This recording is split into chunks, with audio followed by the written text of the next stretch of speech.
नमस्कार सभी भक्तगण को। मेरा नाम राजीव कुमार है और मैं आज फिर से श्रीमद् भागवत गीता का पाठ आरंभ कर रहा हूँ। आइए हमारे साथ बने रहिए अगले 40 से 50 मिनट। और आज का अध्याय है 13वां। और आइए सबसे पहले हम भगवान श्री कृष्ण से प्रार्थना कर लेते हैं। हे भगवान, हे प्रभु, आज मैं फिर से श्रीमद् भागवत गीता का पाठ आरंभ कर रहा हूँ। आपसे मैं प्रार्थना करता हूँ कि आज फिर से मैं श्रीमद् भागवत गीता के श्लोक का पाठ अच्छे से करूं, उसका अर्थ अच्छे से समझूं, उसका तात्पर्य भी अच्छे से समझूं। और त्रुटि रहित मैं इस श्रीमद् भागवत गीता का अध्ययन करूं और अपने जीवन में इसका लाभ उठाऊं। ऐसा हमें आशीर्वाद प्रदान करें। जय श्री कृष्ण। आइए आरंभ करते हैं।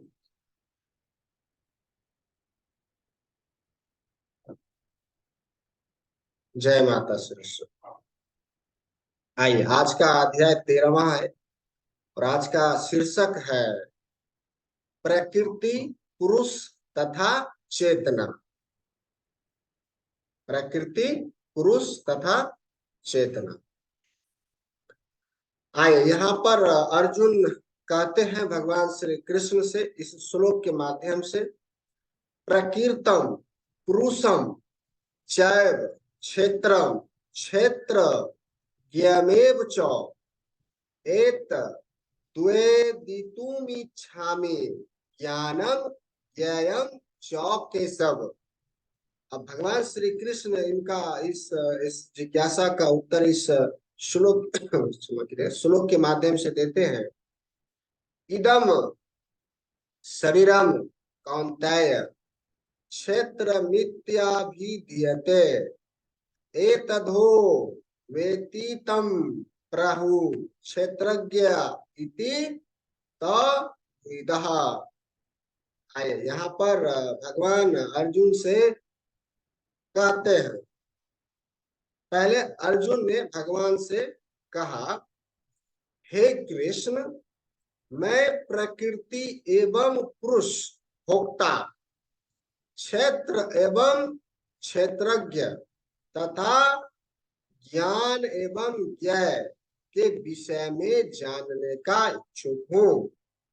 तब श्री भगवान ने कहा अर्जुन से, हे कुंती पुत्र, यह शरीर क्षेत्र कहलाता है और इस क्षेत्र को जानने वाला क्षेत्रज्ञ है।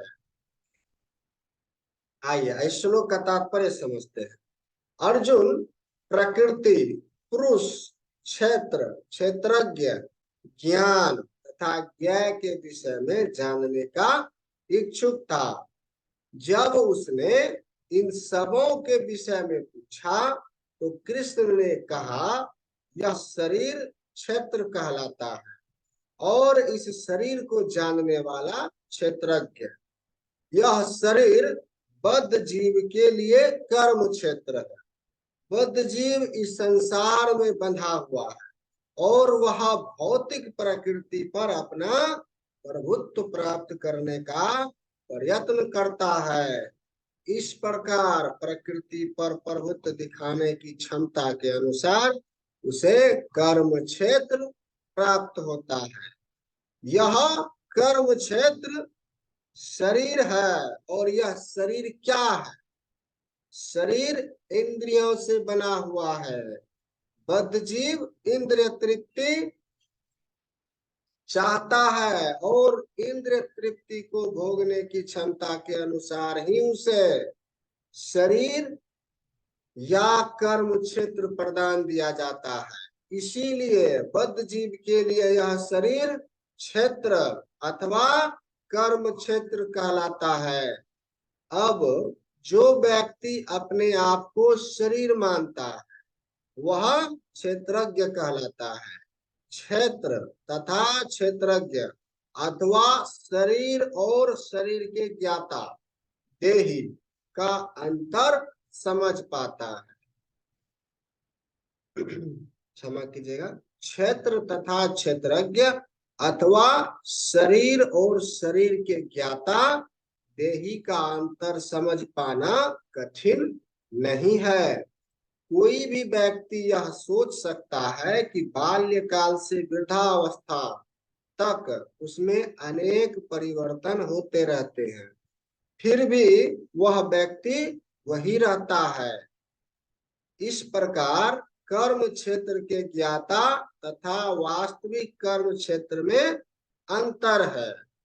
एक बद्ध जीव यह जान सकता है कि वह अपने शरीर से भिन्न है। प्रारंभ में ही बताया गया है कि देहिनोस्मिन, जीव शरीर के भीतर है और यह शरीर बालक से किशोर, किशोर से तरुण तथा तरुण से वृद्ध के रूप में बदलता जाता है। और शरीरधारी जानता है कि शरीर परिवर्तित हो रहा है।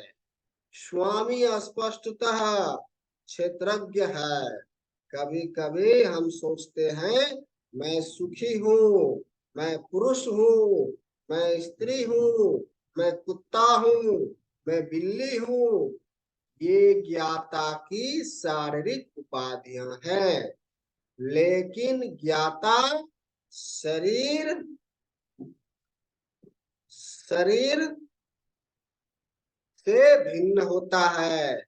भले ही हम तरह तरह की वस्तुएं प्रयोग में लाएं, जैसे कपड़े इत्यादि, लेकिन हम जानते हैं कि हम इन वस्तुओं से भिन्न हैं। इसी प्रकार थोड़ा विचार करने पर हम यह भी जानते हैं कि हम शरीर से भिन्न हैं। मैं, तुम या अन्य कोई जिसने शरीर धारण कर रखा है क्षेत्रज्ञ कहलाता है, अर्थात वह कर्म क्षेत्र का ज्ञाता है और यह शरीर क्षेत्र है, साक्षात कर्म क्षेत्र है। भागवत गीता के प्रथम 6 अध्याय में शरीर के ज्ञाता जीव तथा जिस स्थिति में वह भगवान को समझ सकता है उसका वर्णन हुआ है। बीच के 6 अध्यायों में भगवान तथा भगवान के साथ जीवात्मा के संबंध एवं भक्ति के प्रसंग परमात्मा का वर्णन है। इन अध्यायों में भगवान की श्रेष्ठता तथा जीव की अधीन अवस्था की निश्चित रूप से परिभाषा की गई है। जीवात्माएं सभी प्रकार से अधीन हैं और अपनी विस्मृति के कारण वे कष्ट उठा रही है।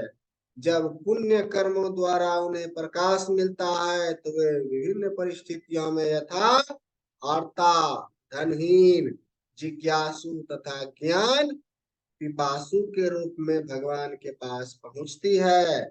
इसका भी वर्णन हुआ है। अब 13वें अध्याय से आगे इसकी व्याख्या हुई है कि किस प्रकार जीवात्मा प्रकृति के संपर्क में आता है और किस प्रकार कर्म, ज्ञान तथा भक्ति के विभिन्न साधनों के द्वारा परमेश्वर उसका उद्धार करते हैं। यद्यपि जीवात्मा भौतिक शरीर से सर्वथा भिन्न है, लेकिन वह किस तरह उससे संबंध हो जाता है इसकी भी व्याख्या की गई है। आइए अगले श्लोक का पाठ करते हैं। क्षेत्रज्ञम चापी मां विधि सर्वे क्षमा कीजिएगा सर्व क्षेत्रेषु भारत। क्षेत्र क्षेत्रज्ञ यो ज्ञानम यत ज्ञानम मतम मम। भगवान श्री कृष्ण अर्जुन से कहते हैं, हे भारत वंशी, तुम्हें ज्ञात होना चाहिए कि मैं भी समस्त शरीरों में ज्ञाता भी हूँ और इस शरीर तथा इसके ज्ञाता को जान लेना ज्ञान कहलाता है, ऐसा मेरा मत है। आइए इसका तात्पर्य समझते हैं। शरीर, शरीर के ज्ञाता, आत्मा तथा परमात्मा विषयक व्याख्या के दौरान हमें 3 विभिन्न विषय मिलेंगे, भगवान, जीव तथा पदार्थ। प्रत्येक कर्म क्षेत्र में प्रत्येक शरीर में 2 आत्माएं होती है, आत्मा तथा परमात्मा। चूंकि परमात्मा भगवान श्री कृष्ण का स्वांश है, अतः कृष्ण कहते हैं मैं भी ज्ञाता हूँ, लेकिन मैं शरीर का विशिष्ट ज्ञाता नहीं हूँ, मैं परम ज्ञाता हूँ। मैं शरीर में परमात्मा के रूप में विद्यमान रहता हूँ। जो क्षेत्र तथा क्षेत्रज्ञ का अध्ययन भागवत गीता के माध्यम से सूक्ष्मता से करता है, उसे यह ज्ञान प्राप्त हो सकता है। भगवान कहते हैं मैं प्रत्येक शरीर के कर्म क्षेत्र का ज्ञाता हूँ। व्यक्ति भले ही अपने शरीर का ज्ञाता हो, किंतु उसे अन्य शरीरों का ज्ञान नहीं होता। समस्त शरीरों में परमात्मा रूप में विद्यमान भगवान समस्त शरीर के विषयों में जानते हैं। वे जीव के विविध योनियों के सभी शरीरों को जानने वाले हैं। एक नागरिक अपने भूमिखंड के विषय में सब कुछ जानता है, लेकिन राजा को न केवल अपने महल का अपितु प्रत्येक नागरिक की भू संपत्ति का ज्ञान रहता है। इसी प्रकार कोई भले ही अपने शरीर का स्वामी हो, लेकिन परमेश्वर समस्त शरीरों के अधिपति हैं। राजा अपने साम्राज्य का मूल अधिपति होता है और नागरिक गौण अधिपति। इसी प्रकार परमेश्वर समस्त शरीरों के परम अधिपति हैं। यह शरीर इंद्रियों से युक्त है। परमेश्वर हृकेश है, जिसका अर्थ है इंद्रियों के नियमक। वे इंद्रियों के आदि नियमक हैं। जिस प्रकार राजा अपने राज्य के समस्त गतिविधियों का आदि नियमक होता है, नागरिक तो गौण नियमक होते हैं। भगवान का कथन है मैं ज्ञाता भी हूँ। इसका अर्थ है कि वे परम ज्ञाता हैं। जीवात्मा केवल अपने विशिष्ट शरीर को ही जानता है। वैदिक ग्रंथों में इस प्रकार का वर्णन हुआ है। क्षेत्राणि हि शरीराणि बीजं चापि शुभाशुभे तानि वेत्ति स योग्यताम ततः क्षेत्रज्ञ उच्यते। यह शरीर क्षेत्र कहलाता है और इस शरीर के भीतर उसके स्वामी तथा साथ ही परमेश्वर का वास है, जो शरीर तथा शरीर के स्वामी दोनों को जानने वाले हैं। इसीलिए उन्हें समस्त क्षेत्रों का ज्ञाता कहा जाता है। कर्म क्षेत्र कर्म के ज्ञाता तथा समस्त कर्मों के परम ज्ञाता का अंतर आगे बतलाया जा रहा है। वैदिक ग्रंथों में शरीर तथा आत्मा तथा परमात्मा के स्वरूप की सम्यक जानकारी ज्ञान नाम से अभिहित की जाती है, ऐसा कृष्ण का मत है। आत्मा तथा परमात्मा को एक मानते हुए भी पृथक पृथक सामान्य समझना ज्ञान है। जो कर्म क्षेत्र तथा कर्म के ज्ञाता को नहीं समझता, उसे पूर्ण ज्ञान नहीं होता। मनुष्य को प्रकृति पुरुष, प्रकृति का भोक्ता तथा ईश्वर वह ज्ञाता जो प्रकृति एवं विशिष्ट आत्मा का नियमक है की स्थिति को समझनी होती है। इसे इन तीनों के विभिन्न रूपों में किसी प्रकार का भ्रम पैदा नहीं करना चाहिए।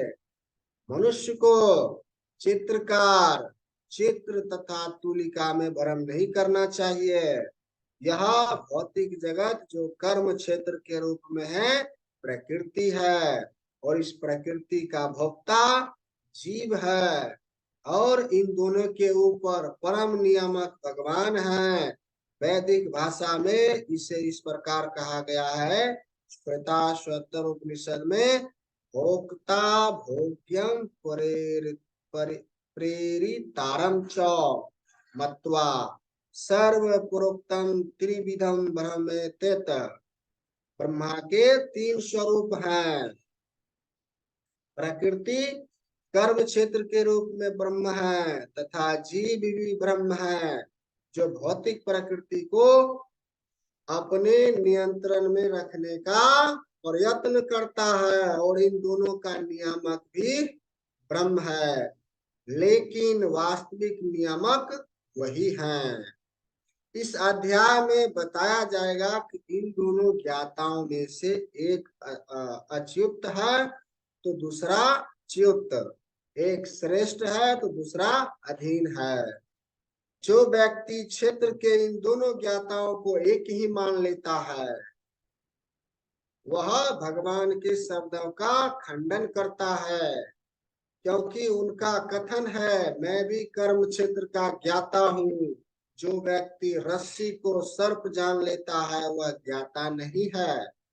शरीर कई प्रकार के हैं और उनके स्वामी भी भिन्न भिन्न हैं। चूंकि प्रत्येक जीव की अपनी निजी सत्ता है जिससे वह प्रकृति पर प्रभुत्व की सामर्थ्य रखता है, अतएव शरीर भिन्न होते हैं, लेकिन भगवान उन सब में परम नियंता के रूप में विद्यमान रहते हैं।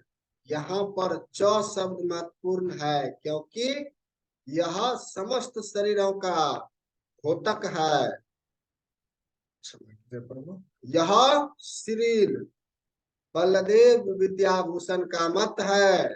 आत्मा के अतिरिक्त प्रत्येक शरीर में कृष्ण परमात्मा के रूप में रहते हैं, और यहाँ पर कृष्ण स्पष्ट रूप से कहते हैं कि परमात्मा कर्म क्षेत्र तथा विशिष्ट भोक्ता दोनों का नियामक है। आइए अगले श्लोक का पाठ करते हैं। तत्क्षेत्रम यच यादु यदुक्च यद्विकारी यतश्च यत स च यो यत प्रवस्सु च तत् समासेन में श्रुणु। आइए अब यहाँ पर भगवान श्री कृष्ण अर्जुन से इस प्रकार कहते हैं इस श्लोक के द्वारा, अब तुम मुझसे यह सब संक्षेप में सुनो कि कर्म क्षेत्र क्या है, यह किस प्रकार बना है, इसमें क्या परिवर्तन होते हैं, यह कहां से उत्पन्न होता है, इस कर्म क्षेत्र को जानने वाला कौन है और उसके क्या प्रभाव है। भगवान यहाँ पर इसका तात्पर्य समझते हैं। आइए, भगवान कर्म क्षेत्र तथा कर्म क्षेत्र के ज्ञाता क्षेत्रज्ञ की स्वाभाविक स्थितियों का वर्णन कर रहे हैं। मनुष्य को यह जान लेना चाहिए कि यह शरीर किस प्रकार बना हुआ है, यह शरीर किन पदार्थों से बना है, यह किसके नियंत्रण में है, नियंत्रण में कार्यशील है, इसमें किस प्रकार परिवर्तन होते हैं, ये परिवर्तन कहां से आते हैं, वे कारण कौन से हैं, आत्मा का चरम लक्ष्य क्या है, ये तथा आत्मा का वास्तविक स्वरूप क्या है। मनुष्य को आत्मा तथा परमात्मा, उनके विभिन्न प्रभावों, उनकी शक्तियों आदि के अंतर को भी जानना चाहिए। यदि वह भगवान द्वारा दिए गए वर्णन के आधार पर भागवत गीता समझ ले तो ये सारी बातें स्पष्ट हो जाएंगी। लेकिन उसे ध्यान रखना होगा कि प्रत्येक शरीर में वास करने वाले परमात्मा को जीव का स्वरूप न मान बैठे, ऐसा तो सक्षम पुरुष तथा अक्षम पुरुष को एक समान बताने जैसा है। आइए अगले श्लोक का पाठ करते हैं। ऋषि भी बहुधा गीतम छंदो भी विधे पृथक ब्रह्म सूत्र पदेश चैव हेतु मदिर निश्चित। आइए इस श्लोक का अर्थ समझते हैं। विभिन्न वैदिक ग्रंथों में विभिन्न ऋषियों ने कार्यकलापों के क्षेत्र तथा उन कार्यकलापों के ज्ञाता के ज्ञान का वर्णन किया है। इसे विशेष रूप से वेदांत सूत्र में कार्य कारण के समस्त तर्क समेत प्रस्तुत किया गया है। आइए इसका तात्पर्य समझते हैं। इस ज्ञान की व्याख्या करने में भगवान कृष्ण सर्वोच्च प्रमाण है। फिर भी विद्वान द्वारा, अस्मिता रुमाल दियो,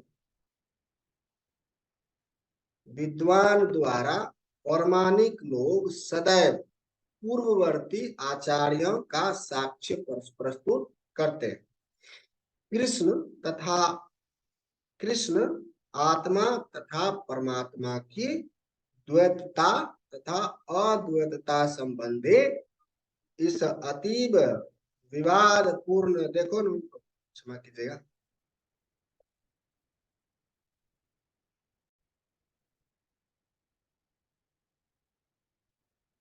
तो सर्वप्रथम भगवान कहते हैं यह विधि ऋषियों के मतानुसार है। जहां तक ऋषियों का संबंध है, श्री कृष्ण के अतिरिक्त व्यासदेव जो वेदांत सूत्र के रचयिता महान ऋषि हैं और वेदांत सूत्र में द्वैत की भली भांति व्याख्या हुई है। व्यासदेव के पिता प्रसार भी, क्षमा कीजिए, प्रासर भी महर्षि हैं और उन्होंने धर्म संबंधी अपने ग्रंथों में लिखा है, भले ही हमारा शरीर भौतिक लिखा है, अहम त्वम च तथायन्ते, तुम, मैं और अन्य सारे जीव अर्थात हम सभी दिव्य हैं। भले ही हमारे शरीर भौतिक हो, हम अपने अपने कर्मों के कारण प्रकृति के तीनों गुणों के वशीभूत होकर पतित हो गए। फलतः कुछ लोग उच्चतर धरातल पर हैं और कुछ निम्नतल धरातल पर। ये उच्चतर तथा निम्नतर धरातल अज्ञान के कारण है और कुछ निरंतर धरातल पर हैं और अनंत जीवों के रूप में प्रकट हो रहे हैं, किंतु परमात्मा जो अच्युत है, तीनों गुणों से अदूषित है और दिव्य है। इसी प्रकार मूल वेदों में विशेषतया कठोपनिषद में आत्मा, परमात्मा तथा शरीर का अंतर बताया गया है। इसके अतिरिक्त अनेक महर्षियों ने इसकी व्याख्या की है, जिनमें प्रासर प्रमुख माने जाते हैं। छंदोभी शब्द विभिन्न वैदिक ग्रंथों का सूचक है। उदाहरणार्थ तैत्तिरीय उपनिषद जो यजुर्वेद की एक शाखा है, प्रकृति, जीव तथा भगवान के विषय में वर्णन करती है। जैसा कि पहले कहा जा चुका है, क्षेत्र का अर्थ कर्म क्षेत्र है। क्षेत्रज्ञ की दो कोटियां, जीवात्मा तथा पर पुरुष, जैसा कि तैत्तिरीय उपनिषद में कहा है, जिसका अर्थ है अस्तित्व, कहा गया है ब्रह्म उच्चम प्रतिष्ठा, भगवान की शक्ति का प्राकाट्य अनन्यमय रूप में होता है, जिसका अर्थ है अस्तित्व के लिए भोजन, अन्न पर निर्भरता। यह ब्रह्म की भौतिकतावादी अनुभूति है। अन्न में परम सत्य की अनुभूति करने के पश्चात फिर प्राणमय रूप में मनुष्य सजीव लक्षणों या जीवन रूप में परम सत्य की अनुभूति करता है।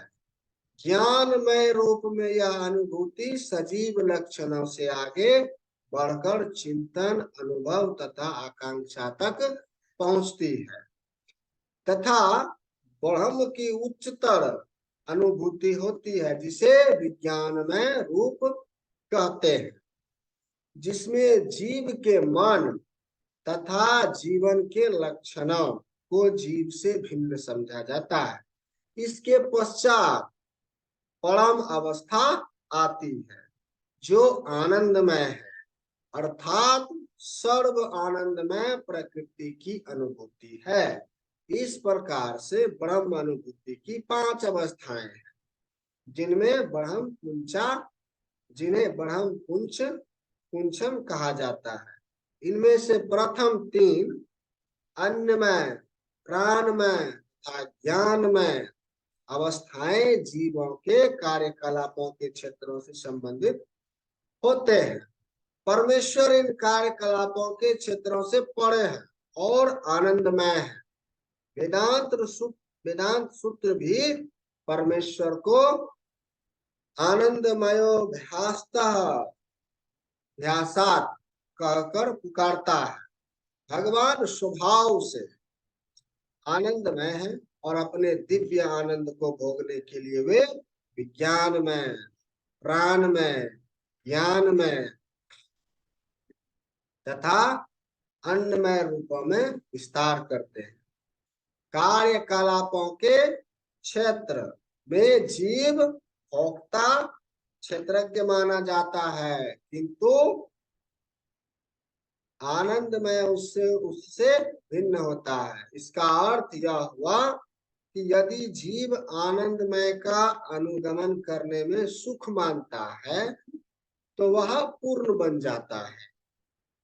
क्षेत्र के ज्ञाता क्षेत्रज्ञ रूप में परमेश्वर की और उसके अधीन ज्ञाता के रूप में जीव की तथा कार्यकलापों के क्षेत्र की प्रकृति का यह वास्तविक ज्ञान है।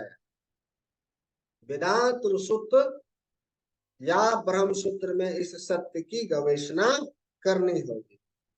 यहाँ इसका उल्लेख हुआ है कि ब्रह्म सूत्र के नीति वाचन कार्य कारण के अनुसार सुंदर रूप में व्यवस्थित है। इनमें से कुछ सूत्र इस प्रकार है। न व्यदुश्रुते नात्मा श्रुते तथा प्रतुष्टुच्छते। प्रथम सूत्र कार्यकलापों के क्षेत्र को सूचित करता है, दूसरा जीव को और तीसरा परमेश्वर को, जो विभिन्न जीवों के आश्रय तत्व हैं। आइए अगले श्लोक का पाठ करते हैं। महाभूतान्यहंकारो बुद्धिर व्यक्त्यमेव च इंद्राणी दशकेम च पंच चेन्द्रियाय गोचरः इच्छा द्वेषः सुखम दुखम षडांत सचेतना धृतः एतत् क्षेत्रम समासेन स्विकार मुखात्मा। आइए श्लोक का अर्थ समझते हैं। पंच महाभूत अहंकार, बुद्धि, अव्यक्त तीनों गुणों की अप्रकट अवस्था है। 10 इंद्रियों तथा मन, 5 इंद्रियां विषय, इच्छा, द्वेष, सुख, दुख, संघात, जीवन के लक्षण तथा धैर्य, इन सब को संक्षेप में कर्म का क्षेत्र तथा उसकी अनंत क्रियाएं विकार कहा जाता है। आइए इस श्लोक का अर्थ समझते हैं, इसका तात्पर्य समझते हैं। महर्षियों, वैदिक सूत्रकों, छांस एवं वेदांत सूत्रों के प्रमाणिक कथनों के आधार पर इस संसार के अवयवों को इस प्रकार से समझा जा सकता है। पहले तो पृथ्वी, जल, अग्नि, वायु तथा आकाश, ये 5 महाभूत हैं। फिर अहंकार, बुद्धि तथा तीनों गुणों की अव्यक्त अवस्था आती है। इसके पश्चात 5 ज्ञानेंद्रियां हैं, नेत्र, कान, नाक, जीभ तथा त्वचा। फिर 5 कर्मेंद्रियां हैं, वाणी, पांव, हाथ, गुद्दा तथा लिंग हैं।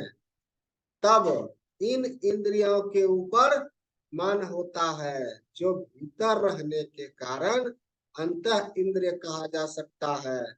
इस प्रकार मन समेत कुल 11 इंद्रियां होती है।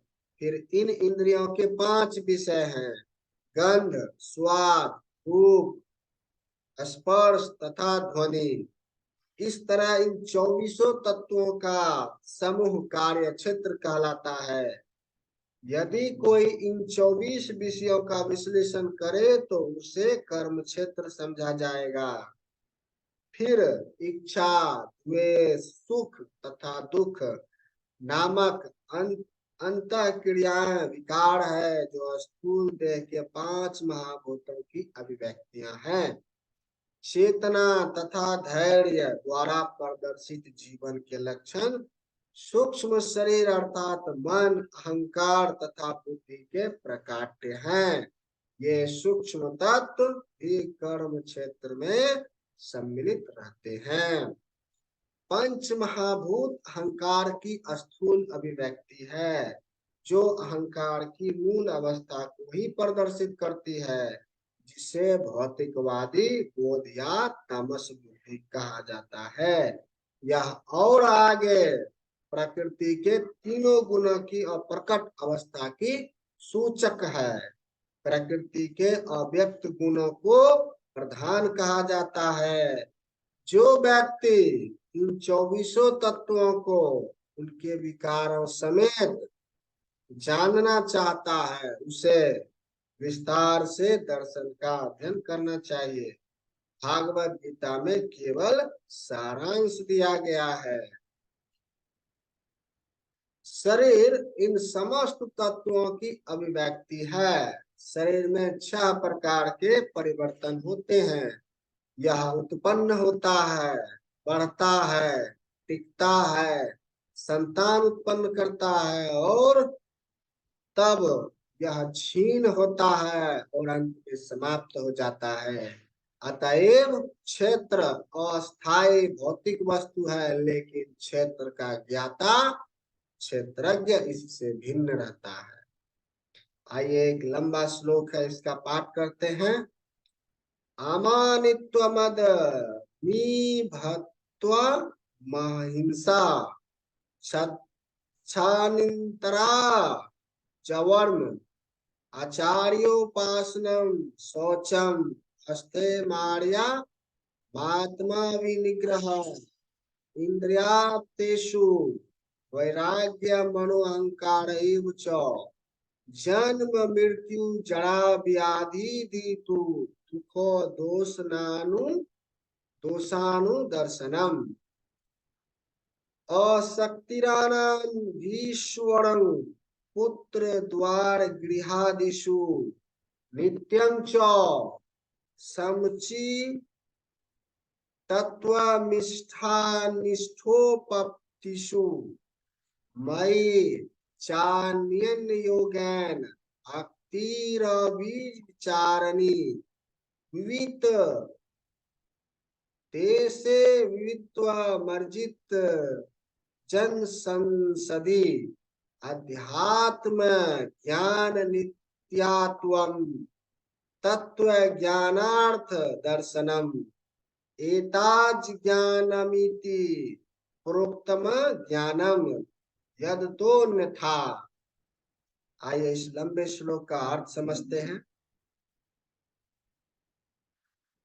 विनम्रता, दंभहीनता, अहिंसा, असहिष्णुता, सरलता, प्रामाणिक गुरु के पास जाना, पवित्रता, स्थिरता, आत्म संयम, इंद्रिय तृप्ति के विषयों का परित्याग, अहंकार का प्रभाव, जन्म मृत्यु वृद्धावस्था तथा रोग के दोषों की अनुभूति, वैराग्य, संतान, स्त्री, घर तथा अन्य वस्तुओं की ममता से मुक्ति, अच्छी तथा बुरी घटनाओं के प्रति संभाव, मेरे प्रति निरंतर अनन्य भक्ति, एकांत स्थान में रहने की इच्छा, जन समूह से विलगाव, आत्म साक्षात्कार की महत्ता को स्वीकारना तथा परम सत्य की दार्शनिक खोज, इन सब को मैं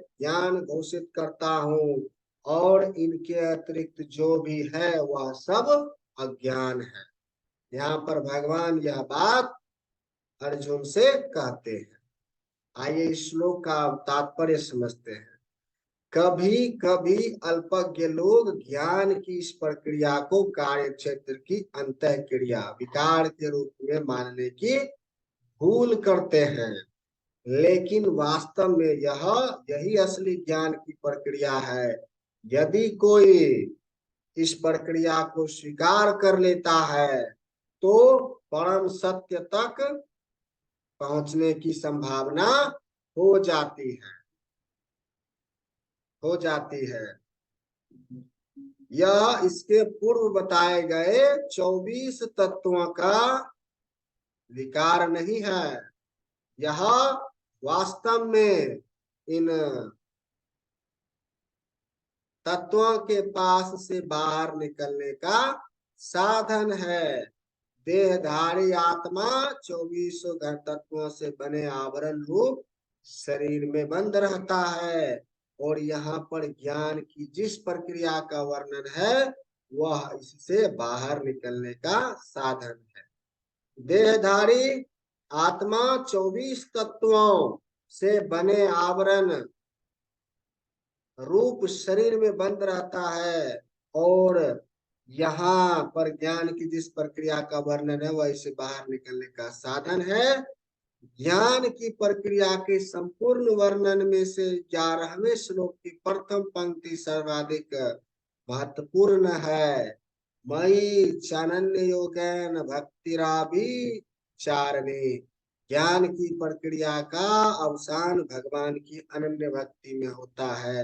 अतएव यदि कोई भगवान की दिव्य सेवा को नहीं प्राप्त कर पाता या प्राप्त करने में असमर्थ है तो शेष 29 बातें व्यर्थ है, लेकिन क्षमा कीजिए, शेष 19 बातें व्यर्थ है। लेकिन यदि कोई पूर्ण कृष्ण भावना से भक्ति ग्रहण करता है तो अन्य 19 बातें उनके अंदर स्वयं विकसित हो आती है, जैसा कि श्रीमद् भागवत में कहा गया है, यस्य अस्ति भक्ति भार्गवत्या किश्चन सर्वे गुण नेस्तत्र समास्ते शूराः। जिसने भक्ति की अवस्था प्राप्त कर ली है उसमें ज्ञान के सारे गुण विकसित हो जाते हैं, जैसा कि 8वें श्लोक में उल्लेख हुआ है। गुरु ग्रहण करने का सिद्धांत अनिवार्य है। यहाँ तक कि जो भक्ति स्वीकार करते हैं उनके लिए भी यह अति आवश्यक है। आध्यात्मिक जीवन का शुभारंभ तभी होता है जब प्रमाणिक गुरु ग्रहण किया जाए। भगवान कृष्ण यहाँ पर स्पष्ट कहते हैं, ज्ञान की यह प्रक्रिया ही वास्तविक मार्ग है। इससे परे जो भी विचार किया जाता है व्यर्थ होता है। यहाँ पर ज्ञान ज्ञान की जो रूपरेखा प्रस्तुत की गई है इसका निम्नलिखित प्रकार से विश्लेषण किया जा सकता है। विनम्रता अमानित्व का अर्थ है मनुष्य को अन्य द्वारा सम्मान पाने के लिए इच्छुक नहीं रहना चाहिए। हम देहात्म बुद्धि के कारण अनन्यों से सम्मान पाने के भूखे रहते हैं, लेकिन पूर्ण ज्ञान से युक्त व्यक्ति की दृष्टि में जो यह जानता है कि वह शरीर नहीं है, लेकिन इस शरीर से संबंध कोई भी वस्तु सम्मान या अपमान व्यर्थ होता है। इस भौतिक छल के पीछे पीछे दौड़ने से कोई लाभ नहीं है। लोग अपने धर्म में प्रसिद्धि चाहते हैं। अतएव यह देखा गया है कि कोई व्यक्ति धर्म के सिद्धांतों को जाने बिना ही ऐसे समुदाय में सम्मिलित हो जाता है जो वास्तव में धार्मिक सिद्धांतों का पालन नहीं करता, और इस तरह वह धार्मिक गुरु के रूप में अपना प्रचार करता रहता है। जहां तक आध्यात्मिक ज्ञान में वास्तविक प्रगति की बात है, मनुष्य को चाहिए कि वह अपनी परीक्षा करे कि वह कहाँ तक उन्नति कर रहा है। वह इन बातों के द्वारा अपनी परीक्षा कर सकता है, अहिंसा कर सकता है। अहिंसा का सामान्य अर्थ वध न करना या शरीर को नष्ट न करना लिया जाता है, लेकिन अहिंसा का वास्तविक अर्थ है अन्यों को विपत्ति में न डालना। देहात बुद्धि के कारण सामान्य लोग अज्ञान द्वारा ग्रस्त रहते हैं और निरंतर भौतिक कष्ट भोगते रहते हैं। अतएव जब तक कोई लोगों को आध्यात्मिक ज्ञान की ओर, क्षमा कीजिएगा, अतएव जब तक कोई लोगों को आध्यात्मिक ज्ञान की ओर ऊपर नहीं उठाता, तब तक वह हिंसा का अभ्यास करता रहता है। व्यक्ति को लोगों में वास्तविक ज्ञान वितरित करने का भरसक प्रयास करना चाहिए, जिससे वे प्रबुद्ध हों और भाव बंधन से छूट सके। यही अहिंसा है। सहिष्णुता, सहिष्णुता क्षंति का अर्थ है मनुष्य अन्य द्वारा किए गए अपमान तथा तिरस्कार को सहे। जो आध्यात्मिक ज्ञान की उन्नति करने में लगा रहता है, उसे अन्यों के तिरस्कार तथा अपमान सहने पड़ते हैं। ऐसा इसलिए होता है क्योंकि यह भौतिक स्वभाव है। यहाँ तक कि बालक प्रहलाद को भी, जो 5 वर्ष के थे और जो आध्यात्मिक ज्ञान के अनुशीलन में लगे थे, संकट का सामना करना पड़ा था जब उनका पिता उनकी भक्ति का विरोधी बन गया। उनके पिता ने उन्हें मारने के अनेक प्रयत्न किए, किंतु प्रहलाद ने सहन कर लिया। अतएव आध्यात्मिक ज्ञान की उन्नति करते हुए अनेक अवरोध आ सकते हैं, लेकिन हमें सहिष्णु बनकर संकल्प पूर्वक प्रगति करते रहना चाहिए। सरलता, आजन्म का अर्थ है बिना किसी कूटनीति के मनुष्य इतना सरल हो कि अपने शत्रु तक से वास्तविक सत्य का उद्घाटन कर सके। जहां तक गुरु बनने का प्रश्न है, आचार्योपासनम आध्यात्मिक ज्ञान में प्रगति करने के लिए यह अति आवश्यक है, क्योंकि बिना प्रमाणिक गुरु के यह संभव नहीं है। मनुष्य को चाहिए कि विनम्रता पूर्वक गुरु के पास जाएं और उसे अपनी समस्त सेवाएं अर्पित करें, जिससे वह शिष्य को अपना आशीर्वाद दे सके। चूंकि प्रमाणिक गुरु कृष्ण का प्रतिनिधि होता है, अतएव यदि वह शिष्य को आशीर्वाद देता है तो शिष्य तुरंत ही प्रगति करने लगता है, भले ही वह विधि विधानों का पालन न करता रहा हो, अथवा जो बिना किसी स्वार्थ के अपने गुरु की सेवा करता है, उसके लिए सारे यम नियम सरल बन जाते हैं। आध्यात्मिक जीवन में प्रगति करने के लिए पवित्रता, शौचम अनिवार्य है। पवित्रता 2 प्रकार की होती है, आंतरिक तथा बाह्य। बाह्य पवित्रता का अर्थ है स्नान करना, लेकिन आंतरिक पवित्रता के लिए निरंतर कृष्ण का चिंतन तथा हरे कृष्ण का मंत्र का कीर्तन करना होता है। इस विधि से मन में से पूर्व कर्म की संचित धूलि हट जाती है। दृढ़ता, स्थैर्य का अर्थ है कि आध्यात्मिक जीवन में उन्नति करने के लिए मनुष्य दृढ़ संकल्प हो। ऐसे संकल्प के बिना मनुष्य ठोस प्रगति नहीं कर सकता।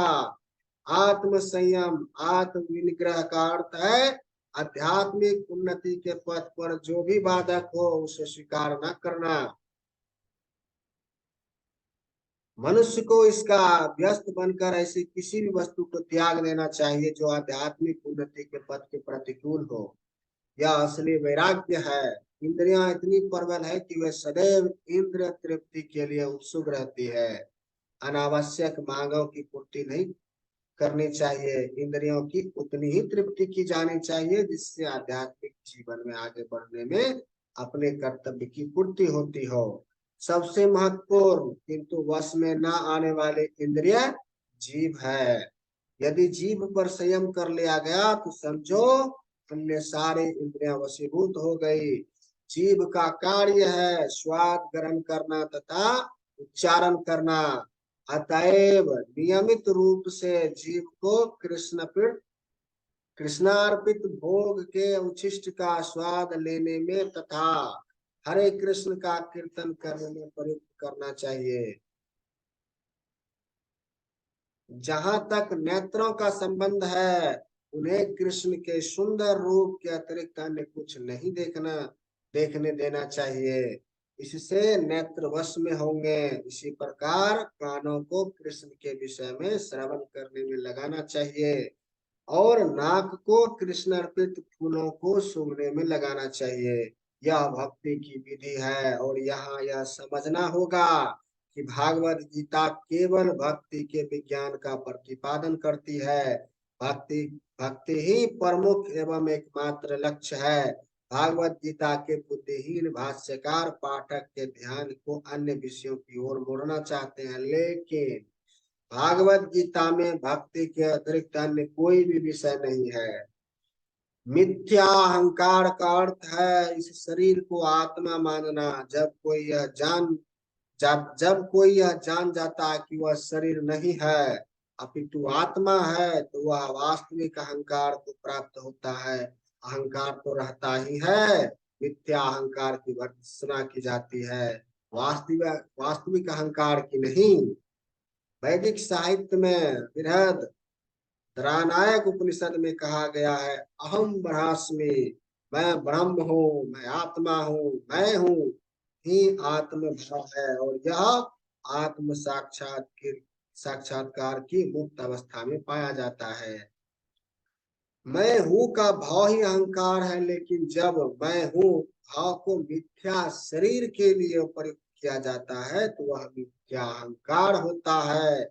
जब इस आत्म भाव स्वरूप को वास्तविकता के लिए प्रयुक्त किया जाता है तो वह वास्तविक अहंकार होता है। ऐसे कुछ दार्शनिक हैं जो कहते हैं कि हमें अपना अहंकार त्यागना चाहिए, लेकिन हम अपने अहंकार को त्यागें कैसे? क्योंकि अहंकार का अर्थ है स्वरूप, लेकिन हमें मिथ्या देहात्म बुद्धि का त्याग करना ही होगा। जन्म, मृत्यु, जरा तथा व्याधि को स्वीकार करने के कष्ट को समझना चाहिए। वैदिक ग्रंथों में जन्म के अनेक वृत्तांत हैं। श्रीमद् भागवत में जन्म से पूर्व की स्थिति, माता के गर्भ में बालक के निवास, उसके कष्ट आदि का सजीव वर्णन हुआ है। यहाँ भलीभांति समझ लेना चाहिए कि जन्म बहुत कष्टपूर्ण है, क्योंकि हम यह भूल जाते हैं कि माता के गर्भ में हमें कितना कष्ट मिला है। अतएव हम जन्म तथा मृत्यु की पुनरावृत्ति का कोई हल नहीं निकाल पाते। इसी प्रकार मृत्यु के समय भी सभी प्रकार के कष्ट मिलते हैं, जिनका उल्लेख प्रमाणिक शास्त्रों में हुआ है। इनकी विवेचना की जानी चाहिए। जहां तक रोग तथा वृद्धावस्था का प्रश्न है, सबों का इनका व्यवहारिक अनुभव है। सबों को इनका व्यवहारिक अनुभव है। कोई भी रोगग्रस्त नहीं होना चाहता, कोई भी बूढ़ा नहीं होना चाहता, लेकिन इसे बचा नहीं जा सकता। जब तक हम जन्म, मृत्यु, जरा तथा व्याधि के दुखों को देखते हुए इस भौतिक जीवन के प्रति निराशावादी दृष्टिकोण नहीं बना पाते, तब तक आध्यात्मिक जीवन में प्रगति करने के लिए कोई प्रोत्साहन नहीं रह जाता। जहां तक संतान, पत्नी तथा घर से विरक्ति की बात है, इसका अर्थ यह नहीं है कि इनके लिए कोई भावना ही ना हो। ये सब स्नेह की प्राकृतिक वस्तुएं हैं, लेकिन जब यह आध्यात्मिक उन्नति में अनुकूल ना हो तो इनके प्रति आसक्त नहीं होना चाहिए। घर को सुखमय बनाने की सर्वोत्तम विधि कृष्ण भावनामृत है। यदि कोई कृष्ण भावनामृत से पूर्ण रहे तो वह अपने घर को अत्यंत सुखमय बना सकता है, क्योंकि कृष्ण भावनामृत की विधि अत्यंत सरल है। इसमें केवल हरे कृष्ण कृष्ण कृष्ण हरे हरे, हरे राम राम राम हरे हरे का कीर्तन करना होता है। कृष्ण अर्पित भोग का अवशिष्ट ग्रहण करना होता है। भागवत गीता तथा श्रीमद् भागवत जैसे ग्रंथों पर विचार विमर्श करना होता है और आचार विग्रह की पूजा करनी होती है। इन चारों बातों से मनुष्य सुखी होगा। मनुष्य को चाहिए कि अपने परिवार के सदस्यों को ऐसी शिक्षा दें परिवार के सदस्य प्रतिदिन प्रातः तथा सायंकाल बैठकर साथ साथ हरे कृष्ण मंत्र का कीर्तन करें। यदि कोई इन चारों सिद्धांतों का पालन करते हुए अपने पारिवारिक जीवन को कृष्ण भावना में विकसित करने में ढाल सके तो पारिवारिक जीवन को त्याग कर विरक्त जीवन बिताने की आवश्यकता नहीं होगी। लेकिन यदि वह आध्यात्मिक प्रगति के लिए अनुकूल ना रहे तो पारिवारिक जीवन का परित्याग कर देना चाहिए। मनुष्य को चाहिए कि कृष्ण के साक्षात्कार करने या उनकी सेवा करने के लिए सर्वस्व निछावर कर दें।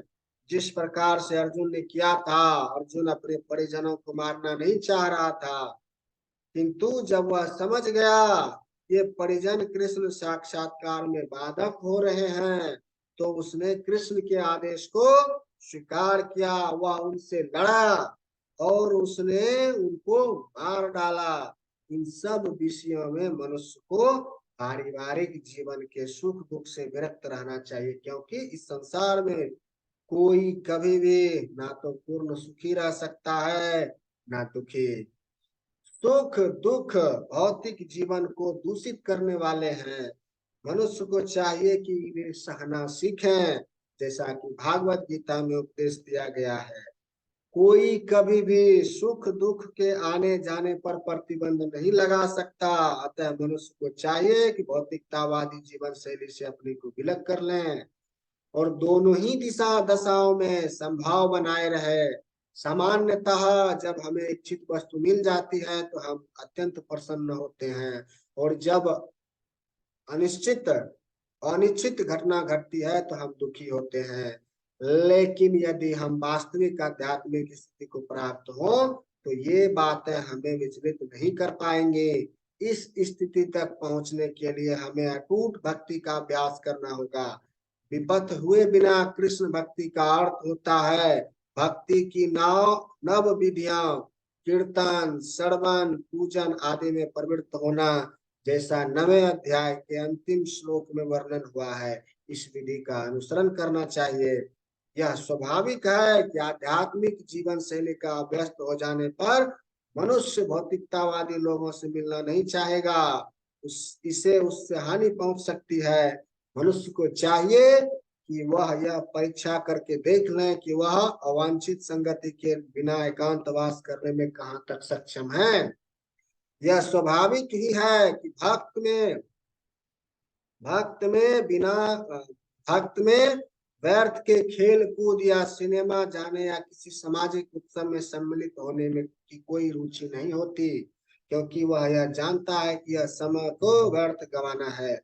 कुछ शोध छात्र तथा दार्शनिक ऐसे हैं जो काम वासना पूर्ण जीवन या अन्य विषय का अध्ययन करते हैं, लेकिन भागवत गीता के अनुसार ऐसा शोध कार्य और दार्शनिक चिंतन निरर्थक है। यह एक प्रकार से व्यर्थ होता है। भागवत गीता के अनुसार मनुष्य को चाहिए कि अपने दार्शनिक विवेक से वह आत्मा की प्रकृति के विषय में शोध करें।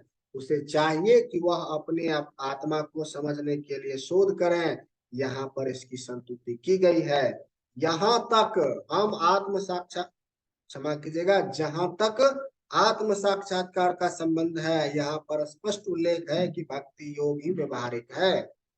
ज्यों ही भक्ति की बात उठे तो मनुष्य को चाहिए कि परमात्मा तथा आत्मा के संबंध पर विचार करें। आत्मा तथा परमात्मा कभी एक नहीं हो सकते, विशेषतया भक्ति योग में तो कभी नहीं। परमात्मा के प्रति आत्मा के यह सेवा नित्य है, जैसा कि स्पष्ट किया गया है। अतएव भक्ति शाश्वत नित्य है। मनुष्य को इसी दार्शनिक धारणा में स्थित होना चाहिए। श्रीमद् भागवत में व्याख्या की गई है, वदन्ति तत्व तत्व विदास्तत्वम यच्च यच्च ज्ञानम द्वयम्। जो परम सत्य के वास्तविक ज्ञाता हैं वह जानते हैं कि आत्मा का साक्षात्कार 3 रूपों में किया जाता है, परम, परमात्मा तथा भगवान। परम सत्य के साक्षात्कार में भगवान प्रकाष्ठा होते हैं। अतएव मनुष्य को चाहिए कि भगवान को समझने के पद तक पहुंचे और भगवान की भक्ति में लग जाए। यही ज्ञान की पूर्णता है। विनम्रता से लेकर भागवत साक्षात्कार तक की विधि में, विधि भूमि से चलकर ऊपरी मंजिल तक पहुंचने के लिए सीढ़ी के समान है। इस सीढ़ी में कुछ ऐसे लोग हैं जो अभी पहली सीढ़ी पर हैं और दूसरी पर, तो कुछ तीसरी पर, परंतु किंतु जब तक मनुष्य ऊपरी मंजिल पर नहीं पहुंच जाता जो कृष्ण का ज्ञान है, तब तक वह ज्ञान की निम्नतर अवस्था में ही रहता है। यदि कोई ईश्वर की बराबरी करते हुए आध्यात्मिक ज्ञान में प्रगति करना चाहता है तो उसका प्रयास विफल होगा। यह स्पष्ट कहा गया है कि विनम्रता के बिना ज्ञान संभव नहीं है। अपने को ईश्वर समझना सर्वाधिक गर्व है। यद्यपि जीव सदैव प्रकृति के कठोर नियमों द्वारा ठुकराया जाता है, फिर भी वह अज्ञान के कारण सोचता है मैं ईश्वर हूँ। ज्ञान का शुभारंभ अमानित्व या विनम्रता से होता है। मनुष्य को विनम्र होना चाहिए। परमेश्वर के प्रति विद्रोह के कारण ही मनुष्य प्रकृति के अधीन हो जाता है। मनुष्य को इसकी सच्चाई को जानना और इसे विश्वस्त होना चाहिए। आइए आज का पाठ यहीं पर संपन्न करते हैं। आगे का पाठ आगे कल यहाँ से आरंभ करेंगे। तो आइए हम सब भगवान श्री कृष्ण को एक बार पुनः धन्यवाद देते हैं कि हे प्रभु, हे भगवान, आपने हमें आज के इस श्रीमद् भागवत गीता के अध्ययन करने में हमारे आपने मदद की, सहायता की। मैं आपका धन्यवाद करता हूँ और मैं आपसे प्रार्थना करता हूँ कि मैं इसी तरह त्रुटि रहित श्रीमद् भागवत गीता का पाठ करूं, श्लोक का अर्थ समझूं, तात्पर्य समझूं, श्रवण करूं, अच्छे से सुनूं भी, समझूं भी, पढ़ूं भी और इस दिव्य ज्ञान का अपने जीवन में लाभ उठाऊं। ऐसा हमें आशीर्वाद दान करें। जय श्री कृष्ण। हरे कृष्ण कृष्ण कृष्ण हरे हरे, हरे राम राम राम हरे हरे। जय श्री कृष्ण। राधे राधे।